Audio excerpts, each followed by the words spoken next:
Assalamualaikum warahmatullahi wabarakatuh. Jumpa lagi. Hari ini kita akan membahas materi tentang sejarah berdirinya dinasti Abbasiyah. Di pertemuan lalu kita sudah membahas tentang dinasti Umayyah. Masih ingatkah sebab-sebab runtuhnya dinasti Umayyah? Adakah hubungan runtuhnya dinasti Umayyah dengan berdirinya dinasti Abbasiyah? Sebelum kita lanjut, ada beberapa hal yang ingin kita capai dalam proses pembelajaran ini nanti, yaitu setelah mengikuti proses pembelajaran, siswa diharapkan mampu menyebutkan sebab-sebab berdirinya dinasti Abbasiyah, menceritakan proses berdirinya dinasti Abbasiyah, menentukan tokoh yang berperan aktif dalam berdirinya dinasti Abbasiyah, mengaitkan sebab berdirinya dinasti Abbasiyah dengan runtuhnya dinasti Umayyah, dan mengambil ibrah dari terbentuknya dinasti Abbasiyah.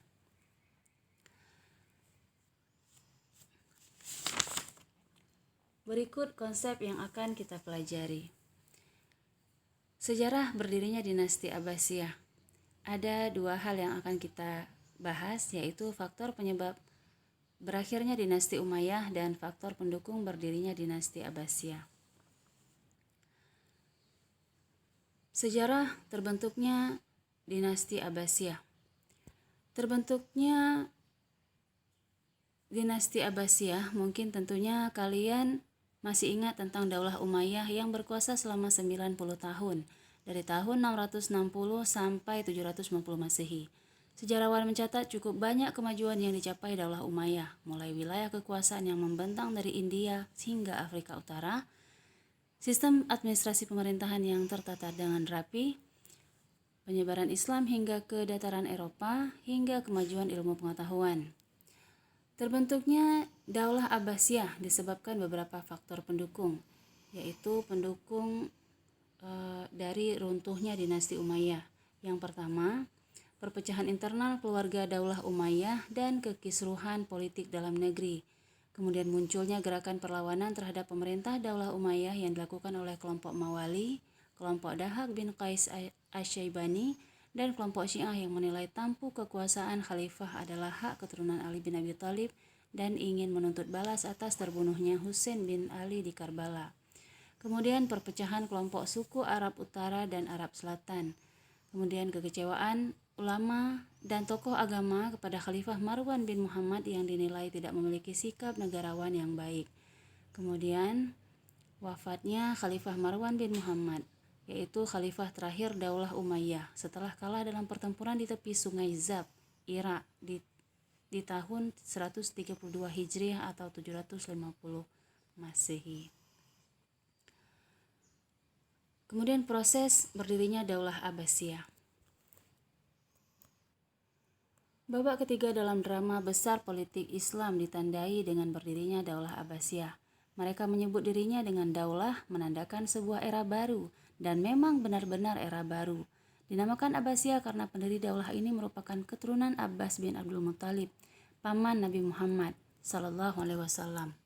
Daulah Abbasiyah berkuasa dalam rentang waktu yang panjang selama 550 tahun, dari tahun 750 Masehi sampai 1258 Masehi. Berpusat di Baghdad, Irak sebagai ibu kota. Wilayah kekuasaan Daulah Abbasiyah membentang luas meliputi Asia Barat, Asia Selatan, Afrika Utara hingga Eropa.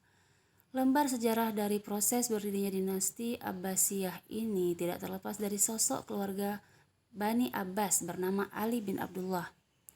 Ali bin Abdullah melakukan propaganda anti Daulah Umayyah. Ia mencoba meraih simpati masyarakat luas dengan menamakan gerakan propagandanya sebagai keluarga Bani Hashim. Tetapi sebelum usahanya itu terwujud, Ali bin Abdullah wafat di tahun 124 Hijriah atau 742 Masehi. Ambisi Ali bin Abdullah selanjutnya dilanjutkan oleh putranya, yaitu Muhammad bin Ali. Dalam rangka mewujudkan cita-citanya itu, ia menjadikan kota Kufah dan Khurasan sebagai basis gerakan anti Daulah Umayyah.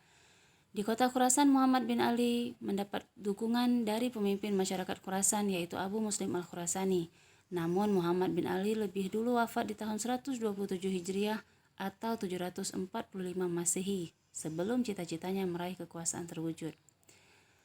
Ibrahim bin Muhammad bertekad melanjutkan perjuangan para pendahulunya sepeninggal Muhammad bin Ali. Gerakan yang dilakukan Ibrahim bin Muhammad mendapat perhatian khusus dari Khalifah Marwan bin Muhammad, khalifah terakhir Daulah Umayyah, dan menganggapnya sebagai ancaman negara. Untuk meredam gerakan Ibrahim bin Muhammad pada tahun 128 Hijriah atau 746 Masehi, Ibrahim bin Muhammad tertangkap oleh pasukan Daulah Umayyah dan wafat dalam pengasingan. Wafatnya Ibrahim bin Muhammad membuat keluarga Bani Abbasiyah semakin gencar melakukan pemberontakan. Dibantu oleh Abu Muslim Al-Khurasani, Abu Abbas As-Saffah, dan Abu Ja'far Al-Mansur melakukan penyerangan terhadap kota-kota penting Daulah Umayyah dan menguasainya. Keadaan ini membuat Khalifah Marwan bin Muhammad tidak bisa berbuat apa-apa, sehingga ia terkepung di kota Damaskus, Syria. Walaupun ia berhasil melarikan diri ke Yordania dan Palestina, Khalifah Marwan bin Muhammad tertangkap di kota Fustat, Mesir, dan wafat di sana. Dengan wafatnya Khalifah Marwan bin Muhammad, maka berakhirlah era pemerintahan Daulah Umayyah. Dan pada saat yang sama, Khalifah pertama Daulah Abbasiyah dibaiat. Dari pembahasan berikut, maka dapat kita rumuskan beberapa pertanyaan. Yang pertama, faktor apa saja yang mendukung berdirinya Daulah Abbasiyah? Yang kedua, apa pengaruh runtuhnya Daulah Umayyah bagi perkembangan peradaban dan kebudayaan Islam pada masa itu?